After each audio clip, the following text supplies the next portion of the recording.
தமிழக வெற்றி கழகத்தின் ஆணிவேராகிய என் தம்பிகளே, என் தங்கைகளே, நாம் பதவிக்காக அல்ல, மக்களுக்காக உழைப்போம். நாம் புகழுக்காக அல்ல, கொள்கைக்காக உழைப்போம்.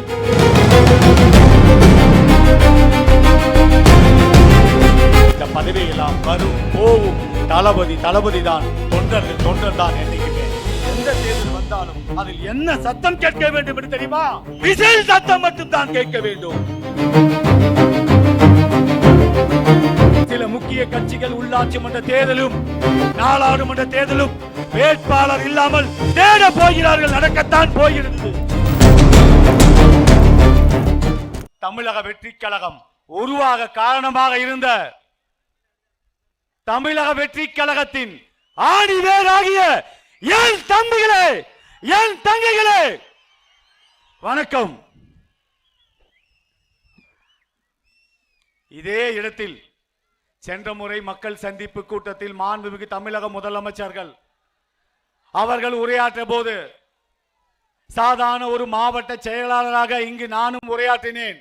அதே இடம் இன்று இங்கு நமது கழக பொதுச் செயலாளர், மாண்புமிகு அமைச்சர்கள், சட்டமன்ற உறுப்பினர்கள் அவர்கள் முன்னிலையில் நானும் ஒரு சட்டமன்ற உறுப்பினராக, அமைச்சராக இங்கு நிற்பதற்கு வாக்களித்த என் தொகுதியை சார்ந்த அனைத்து வாக்காளர்களும் பாதம் தொட்டு வணங்குகிறேன்.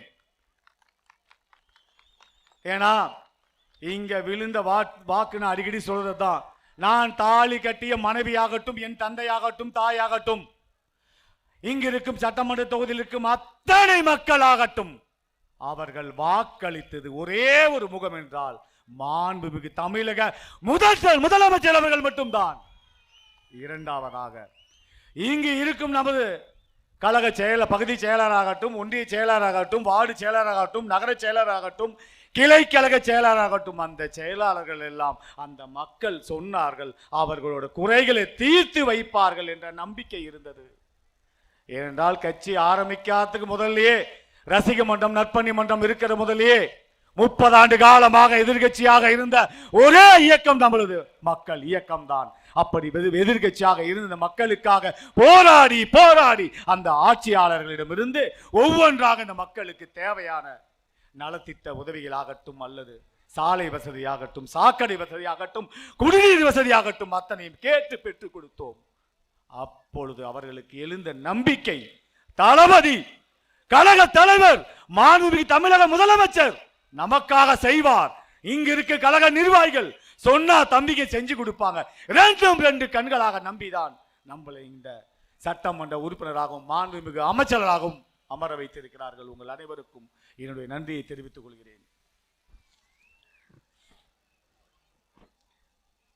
மாண்புமிகு தமிழக முதலமைச்சர் அவர்கள் ஆசையோடு மிகுந்த எழுச்சியோடும் மக்கள் வெள்ளத்தோடு நடைபெற்று வரும் இந்த மாபெரும் நிகழ்வில் கலந்து கொண்டு சிறப்பித்துக் கொண்டிருக்கும் மக்கள் இயக்கம் முதல் தமிழக வெற்றி கழகம் வரை இயக்கத்தின் அனைத்து படிகளிலும் எங்களை வழிநடத்தி வரும் தமிழக வெற்றி கழகத்தின் பொதுச் செயலாளர் தளபதியின் தளபதி, மதிப்பிற்கும் மரியாதைக்கும் மாண்புமிகு ஊரக வளர்ச்சி மற்றும் நீர்வளத்துறை அமைச்சர் அன்பு அண்ணன் அவர்களே, மற்றும் சட்டமன்ற உறுப்பினர் அவர்களே, மாண்புமிகு அமைச்சர் பெருமக்களே, இந்த விழாவில் ஒரு சாதாரண நிகழ்ச்சியாக அல்லாமல் ஒரு மாநாட்டை போல் நடத்துவதற்கு எப்போதும் எனக்கு உறுதுணையாக இருந்து வரும் தளபதியின் நெஞ்சில் குடியிருக்கும் ரசிகர்களாக இருந்து இன்று தமிழக வெற்றி கழகத்தின் மாநில, மாவட்ட, ஒன்றிய, நகர, கிளைக்கழக நிர்வாகிகளாக உயர்ந்திருக்கும் என் கழக நிர்வாகிகளே, தளபதியின் தலைமை ஏற்றுக்கொண்டு இன்று தமிழக வெற்றி கழகத்தில் இணையும் 10,000க்கும் மேற்பட்ட உங்கள் அனைவரையும் ஒருங்கிணைந்த சேலம் மாவட்ட கழகங்களின் சார்பில் வருக வருக என அன்போடு மகிழ்ச்சியோடு வரவேற்கிறேன். நேரத்தின் அருமை கருதி நமது கழக பொதுச் செயலாளர் முதல்ல நமக்கு கழக பொதுச் செயலாளர் தான் அவர். அதுக்கப்புறம் தான் நான் சட்டமன்ற உறுப்பினராகட்டும், அமைச்சராகட்டும், அதெல்லாம் அடுத்ததுதான். இன்றும் நம்முடைய தமிழ்நாட்டு மக்கள் மனதிலாகட்டும், இளைஞர்கள் நெஞ்சிலாகட்டும் இணை பிரியாமல் உள்ள இருப்பது பொதுச் செயலாளர் அவர்கள் தான். அவர் தான் நம்மளுக்கு என்னைக்குமே பொதுச் செயலாளர் என அன்போடு மகிழ்ச்சியோடு வரவேற்கிறேன். நேரத்தின் அருமை கருதி தனித்தனியாக என்னால் குறிப்பிட முடியவில்லை பெயர்களை. எனவே அனைவரும் என்னை அன்போடு மன்னிக்க வேண்டும் என கேட்டுக்கொள்கிறேன். தளபதியின் மீது தமிழக மக்கள் வைத்திருக்கும் நம்பிக்கை நாளுக்கு நாள் அதிகரித்துக் கொண்டே சென்று கொண்டிருக்கிறது.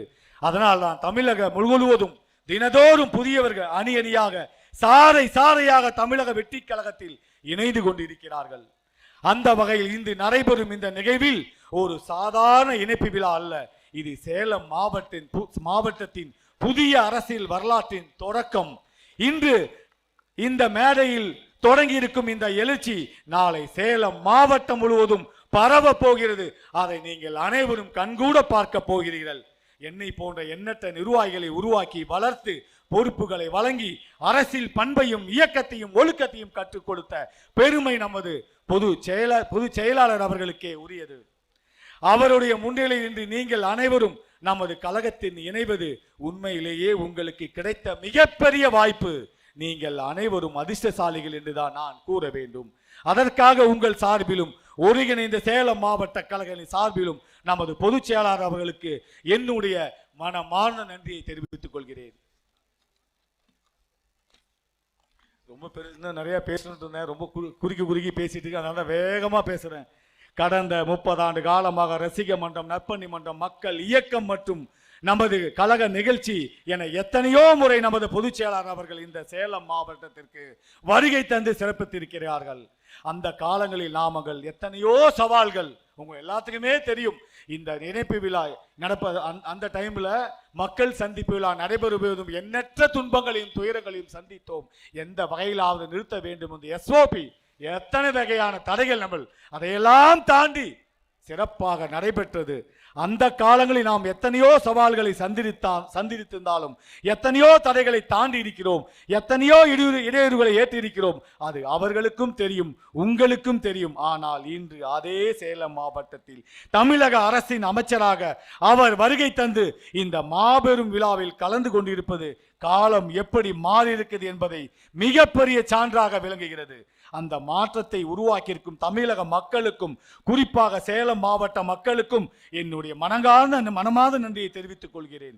தளபதி ஒரு நாள் முதலமைச்சர் ஆவார் என்றோ நான் ஒரு நாள் அமைச்சராவன் என்றோ எந்தவித எதிர்பார்ப்பும் இல்லாமல் கடந்த 30 ஆண்டு காலமாக சேலம் மாவட்டத்தில் ரசிக மன்றம், நற்பண்டி மன்றம், மக்கள் இயக்கம் என பணியாற்றி இன்று தளபதியின் தொண்டனாகவே தொடர்ந்து உழைத்து வரும் என் தம்பிகள் ஏராளமான பேர் இருக்கிறார்கள். அத்தகைய உண்மையான தொண்டர்களுக்கு இன்று நமது கழகத்தில் இணையும் நீங்கள் உற்ற துணையாக நல்ல வழிகாட்டியாகவும் இருக்க வேண்டும் என அன்போடு கேட்டுக்கொள்கிறேன்.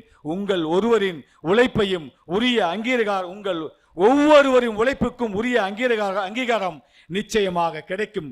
உரிய நேரத்தில் நமது கழக தலைவர் தளபதி அவர்களும் நமது பொதுச் செயலாளர் அவர்களும் அந்த அங்கீகாரத்தை உங்களுக்கு கண்டிப்பாக வழங்குவார்கள். தளபதியின் கரத்தை வலுப்படுத்த வேண்டும் என்ற ஒரே நோக்கத்துடன் தொடர்ந்து மக்கள் பணியாற்றுங்கள். உங்களை அன்போடு கேட்டுக்கொள்கிறேன். நாம் பதவிக்காக அல்ல, மக்களுக்காக உழைப்போம். நாம் புகழுக்காக அல்ல, கொள்கைக்காக உழைப்போம். நாம் இன்று எந்த பொறுப்பில் இருந்தாலும் அது நமது அடையாளம் ஒன்றே ஒன்றுதான், நாம் தளபதியின் தொண்டன் என்பது மட்டும்தான் மனதார சொல்கிறேன். மனதில் வைத்துக் கொள்ளுங்கள். இந்த பதவியெல்லாம் வரும் போகும், தளபதி தான், தொண்டன் தான் என்னைக்குமே. அந்த அடையாளத்தை எந்த காலத்திலும் எந்த சூழ்நிலையும் நாம் மறந்துவிடக் கூடாது.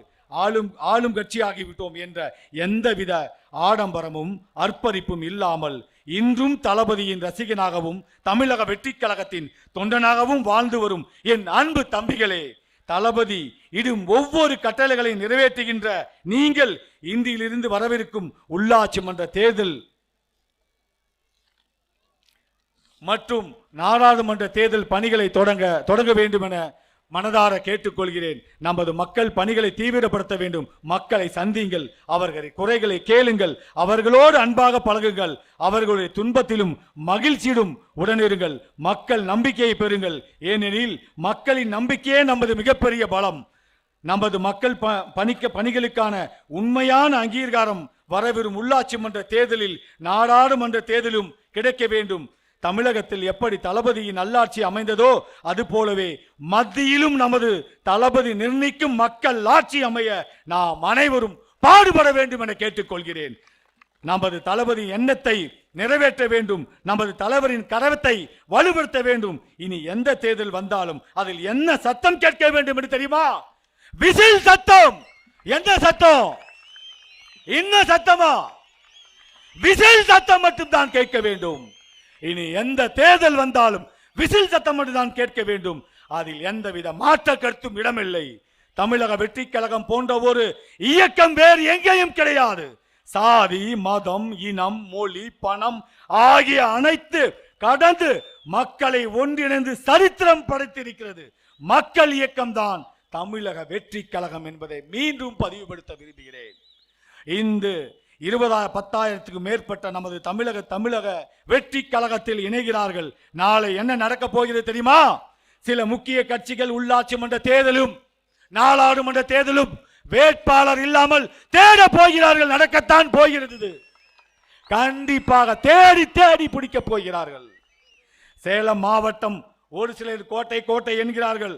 ஆனால் அந்த எஃகு கோட்டையிலே நம்ம சட்டமன்ற தேர்தல் அன்றே ஓட்டை விழுந்து விட்டது. இது இனி யாரோட கோட்டை? நம் தளபதியின் கோட்டை. எந்த மாற்றமும் இல்லை.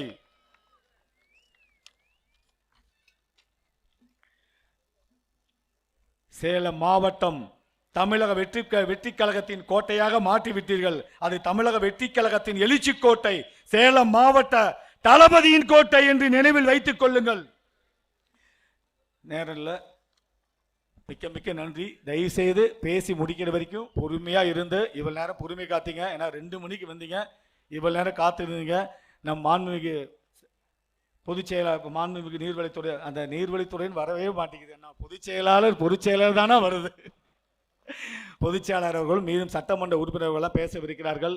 எனவே பொறுமை காக்க வேண்டும். இங்கே வருகை புரிந்த அனைவருக்கும் மறுபடியும் சொல்றேன், மனதார நன்றியை தெரிவித்துக் கொள்கிறேன். வாழ்க கழக தலைவர், வளர்க தமிழ்.